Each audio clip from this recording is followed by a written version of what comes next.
नमस्कार दोस्तों, प्रस्तुत है मुंशी प्रेमचंद द्वारा लिखी गई कहानी खुदी। मुन्नी जिस समय दिलदार नगर में आई उसकी उम्र 5 साल से ज़्यादा नहीं थी। वह बिल्कुल अकेली थी। माँ बाप दोनों न मालूम मर गए या कहीं परदेश चले गए थे। मुन्नी सिर्फ इतना जानती थी कि कभी एक देवी उसे खिलाया करती थी और एक देवता उसे कंधे पर लेकर खेतों की सैर कराया करता था।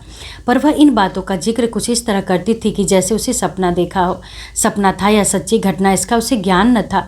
जब कोई पूछता तेरे माँ बाप कहाँ गए, तो वह बेचारी कोई जवाब देने के बजाय रोने लगती और यूं ही उन सवालों को टालने के लिए एक तरफ हाथ उठाकर कहती ऊपर। कभी आसमान की तरफ देखकर कहती वहाँ से ऊपर, और वहाँ से उसका क्या मतलब था वह किसी को मालूम न होता। शायद मुन्नी को यह खुद भी न मालूम था। बस एक दिन लोगों ने उसे एक पेड़ के नीचे खेलते देखा और इससे ज़्यादा उसके बारे में किसी को कुछ पता न था। लड़की बहुत सुंदर थी, जो उसे देखता मोह जाता। उसे खाने पीने की कुछ फिक्र न रहती। जो कोई बुलाकर कुछ देता वही खा लेती और फिर खेलने लगती। शक्ल सूरत से वह किसी अच्छे घर की लड़की मालूम होती थी। गरीब से गरीब घर में भी उसके खाने को 2 कौर और सोने को 1 टाट के टुकड़े की कमी न थी। वह सबकी थी, उसका कोई न था। इस तरह कुछ दिन बीत गए। मुन्नी अब कुछ काम करने की काबिल हो गई। कोई कहता जरा जाकर तालाब से कपड़े तो धोला। मुन्नी बिना कुछ कहे सुने कपड़े धोकर लेकर आती। लेकिन रास्ते में कोई बुलाकर कहता बेटी कुएं से 2 घड़े पानी तो खींच ला, तो वह कपड़े वहीं रखकर घड़े लेकर कुएं की तरफ चल देती। जरा खेत में जाकर कोई साग तो ले आ, और मुन्नी घड़े वहीं रखकर साग लेने चली जाती। पानी के इंतजार में बैठी औरत उसकी राह देखते देखते थक जाती। कुएं पर जाकर देखती हैं तो घड़े रखे हुए हैं।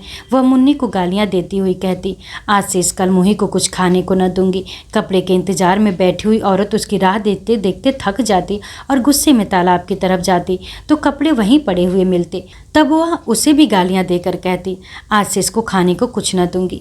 इस तरह मुन्नी को कभी कभी कुछ खाने को न मिलता और तब उसे बचपन याद आता, जब वह कुछ काम न करती थी और लोग उसे बुलाकर खाना खिला देते थे। वह सोचती थी किसका काम करूँ किसका न करूँ। जिसे जवाब दो वही नाराज हो जाएगा। मेरा अपना कौन है, मैं तो सबकी हूँ। उस गरीब को यह न मालूम था कि जो सबका होता है वह किसी का नहीं होता है। वह दिन कितने अच्छे थे जब उसे खाने पीने के और किसी की खुशी या नाखुशी की परवाह न थी।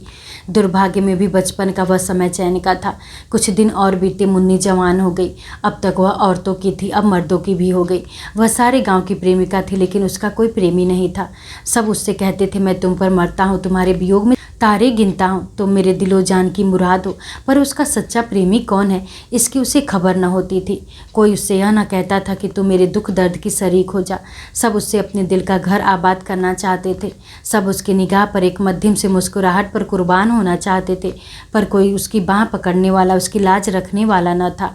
वह सबकी थी। उसकी मोहब्बत के दरवाजे सब पर खुले हुए होते थे, पर कोई उस पर अपना ताला न डालना चाहता था, जिसे मालूम होता कि वह उसका घर है और किसी का नहीं। वह भोली भाली लड़की जो एक दिन न जाने कहाँ से भटक कर आई थी, अब गांव की रानी थी। जब वो अपने उन्नत वक्षों को उभार कर रूप गर्व से गर्दन उठाए न जाकर से लचकती हुई चलती तो मनचले नौजवान दिल थाम कर रह जाते। उसके पैरों तले आंखें बिछाते। कौन था जो उसके इशारे पर अपनी जान न निसार कर देता। वह अनाथ लड़की जैसे कभी गुड़िया खेलने को न मिली, अब दिलों से खेलती थी। किसी को मारती थी, किसी को जलाती थी, किसी को ठुकराती थी, किसी को थपकियां देती थी, किसी से रूठती थी, किसी को मनाती थी। इस खेल में उसे कत्ल और खून का सा मजा मिलता था। अब पासा पलट गया था। पहले वह सबकी थी, उसका कोई न था। अब सब उसके थे, वह किसी का न थी।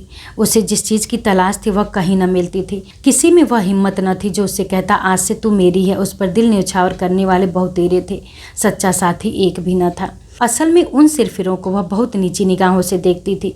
कोई उसकी मोहब्बत के काबिल न था। ऐसे पस्त हिम्मतों को वह खिलौनों से ज़्यादा महत्व न देना चाहती थी, जिसका मारना और जिलाना एक मनोरंजन से अधिक कुछ नहीं। जिस समय कोई नौजवान मिठाइयों के थाल और फूलों के हार लिए उसके सामने खड़ा हो जाता था, उसका जी चाहता था मुंह नोच लूं। उसे वह चीज़ें कालकूट हलाल जैसे लगती थी। उनकी जगह वह रूखी रोटियां चाहती थी। सच्चे प्रेम में डूबी हुई गहने और असरफियों के ढेर बिच्छू के डंक जैसे लगते। उनके बदले वह सच्ची दिल के भीतर से निकली हुई बातें चाहती थी, जिनमें प्रेम की गंध और सच्चाई का गीत हो। उसे रहने को महल मिलते थे, पहनने को रेशम, खाने को एक से एक व्यंजन, पर उसे इन चीज़ों की आकांक्षा न थी। उसे आशंका थी फूस के झोपड़े, मोटे मोटे सूखे खाने। उसे प्राणघातक सिद्धियों से प्राण पोषक निषेध कहीं ज़्यादा प्रिय थे। खुली हवा के मुकाबले में बंद पिंजरा कहीं ज़्यादा चाहता। एक दिन एक परदेसी गांव में आया। बहुत ही कमज़ोर दीनहीन आदमी था। एक पेड़ के नीचे सत्तू खाकर लेटा। एकाएक मुन्नी उधर से निकली। मुसाफिर को देखकर बोली, कहाँ जाओगे? मुसाफिर ने बेरुखी से जवाब दिया, जहन्नुम में। मुन्नी ने मुस्कुराकर कहा, क्यों, क्या दुनिया में जगह नहीं? मुसाफिर, औरों के लिए होगी, मेरे लिए नहीं। मुन्नी, दिल पर कोई चोट लगी है? मुसाफिर ने जहरीली हंसी हंसकर कहा, बदनसीबों की तकदीर में और क्या है, रोना धोना और डूब मरना, यही उनकी ज़िंदगी का खुलासा है। पहली 2 मंजिल तो तय कर चुका, अब तीसरी मंजिल और बाकी है। कोई दिन वह पूरी हो जाएगी, ईश्वर ने चाहा तो बहुत जल्द। यह एक चोट खाए हुए दिल के शब्द थे। जरूर उसके पहलू में दिल है, वरना वह दर्द कहाँ से आता? मुन्नी बहुत दिनों से दिल की तलाश कर रही थी। बोली, कहीं और वफा की तलाश क्यों नहीं करते? मुसाफिर ने निराश भाव से उत्तर दिया, मेरी तकदीर में नहीं, वरना क्या मेरा बना बनाया घोंसला उजड़ जाता? दौलत मेरे पास नहीं, रंग रूप मेरे पास नहीं, फिर वफा की देवी मुझ पर क्यों मेहरबान होने लगी? पहले समझता था वफा दिल के बदले मिलती है, अब मालूम हुआ और चीज़ों की तरह वह भी सोने चांदी से खरीदी जा सकती है। मुन्नी को मालूम हुआ मेरी नज़रों ने धोखा खाया था। मुसाफिर बहुत काला नहीं, सिर्फ सांवला था। उसका नाक नक्शा भी उसे आकर्षक जान पड़ा। बोली, नहीं, यह बात नहीं, तुम्हारा पहला ख्याल ठीक था। यह कहकर मुन्नी चली गई। उसके हृदय के भाव उसके संयम से बाहर हो रहे थे। मुसाफिर किसी ख्याल में डूब गया। वह इस सुंदरी की बातों पर गौर कर रहा था। क्या सचमुच यहाँ वफा मिलेगी? क्या यहाँ भी तकदीर धोखा न देगी? यह सोचकर मुसाफिर ने रात उसी गांव में काटी। वह दूसरे दिन भी न गया। तीसरे दिन उसने एक फूस का एक झोपड़ा खड़ा किया। मुन्नी ने पूछा, यह झोपड़ा किसके लिए बना रहे हो? मुसाफिर बोला, जिससे वफा की उम्मीद है। मुन्नी, चले तो न जाओगे? मुसाफिर, झोपड़ी तो रहेगी ही। मुन्नी, खाली घर में भूत रहते हैं। दूसरे दिन से मुन्नी उस झोपड़े में रहने लगी। लोगों को देखकर ताज्जुब होता था। मुन्नी उस झोपड़े में नहीं रह सकती। वह उस भोले मुसाफिर को जरूर दगा देगी, यह आम ख्याल था। लेकिन मुन्नी फूली नहीं समाती थी। वह न कभी इतनी सुंदर दिखाई पड़ती थी, न इतनी खुश। उसे एक ऐसा आदमी मिल गया था जिसके पहलू में दिल था। लेकिन मुसाफिर को दूसरे दिन यह चिंता हुई कि कहीं यहाँ भी वही अभागा दिन न देखना पड़े। रूप में वफा कहाँ? उसे याद आया, पहले भी इसी तरह की बातें हुई थी। ऐसा ही कसम खाई गई थी, एक दूसरे से वायदे किए गए थे, मगर उन कच्चे धागों को टूटते कितनी देर लगी। वह धागे क्या फिर न टूट जाएंगे? उसके क्षणिक आनंद का समय बहुत जल्द बीत गया और फिर वही निराशा उसके दिल पर छा गई। इस मरहम से भी उसके जिगर का जख्म न भरा। तीसरे रोज वह सारे दिन उदास और चिंतित बैठा रहा और चौथे रोज लापता हो गया। उसकी यादगार सिर्फ उसकी फूस की झोपड़ी रह गई। मुन्नी दिन भर उसकी राह देखती रही। उसे उम्मीद थी कि वह जरूर आएगा, लेकिन महीनों गुजर गए और मुसाफिर न लौटा। कोई खत भी नहीं आया, लेकिन मुन्नी को उम्मीद थी वह जरूर आएगा। साल बीत गया, पेड़ों में नई नई कोपलें निकली, फूल खिले, फल लगे, काली घटाएं आई, बिजली चमकी, यहाँ तक कि जाड़ा भी बीत गया और मुसाफिर न लौटा। मगर मुन्नी को अभी उसके आने की उम्मीद थी। वह जरा भी चिंतित न थी, भयभीत भी न थी। वह दिन भर मजदूरी करती और शाम को झोपड़े में पड़ जाती। लेकिन वह झोपड़ा अब एक सुरक्षित किला था, जहाँ सिरफिरों की निगाह के पांव भी लंगड़े हो जाते थे। एक दिन वह सिर पर लकड़ी का गट्ठर लिए चली जा रही थी, तभी एक रसिया ने छेड़खानी की। मुन्नी, क्यों अपने सुकुमार शरीर के साथ यह अन्याय करती हो? तुम्हारी एक कृपा दृष्टि पर इस लकड़ी के गट्ठर के बराबर सोना न्यौछावर कर सकता हूँ। मुन्नी ने बड़ी घृणा से कहा, तुम्हारा सोना तुम्हें मुबारक, यहाँ अपनी मेहनत का भरोसा है। रसिया, क्यों इतना इतराती हो?